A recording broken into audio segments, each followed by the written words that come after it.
8 h ce matin, Salah Abdeslam arrive en convoi sécurisé au palais de justice de Bruxelles. Depuis hier, le quartier est placé sous haute surveillance. Près de 200 policiers sont mobilisés. La rue Wijnands, par laquelle arrivent les convois cellulaires, est fermée à la circulation. Le parking des avocats le long du palais de justice est lui aussi bouclé. Des véhicules de police et militaires contrôlent le périmètre. Un dispositif qui, dans le quartier, ne laisse pas indifférent. Ça rappelle en tout cas l'époque des attentats et la peur qui a saisi toute la population, notamment moi. Effectivement, j'étais inquiet. C'est donc un dispositif un peu différent de ce que vous voyez tous les matins. Oui, il n'y a pas autant de voitures de police ni de caméras partout.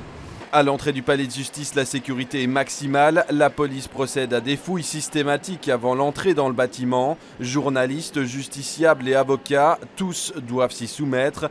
À 10 h ce matin, on compte déjà 2 heures de file. Je viens chaque année avec les étudiants, mais c'est la première fois qu'on a ça. Et je l'ai appris samedi matin dans la presse. Et donc je me suis demandé franchement comment ça allait se passer. J'espère qu'on pourra rentrer en tout cas. Une fois à l'intérieur, il faut encore passer les détecteurs de métaux et les scanners.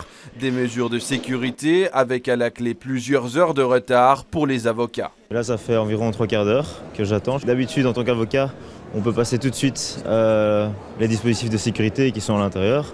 C'est un peu plus compliqué. L'appel du rôle à la cour d'appel est à 9 h, donc j'ai déjà 25 minutes de retard. Là, il y a encore 1 h 30 de file et donc je compte aller consulter un dossier, mais je vais devoir faire ça à un autre moment parce que c'est tout simplement impossible ce matin.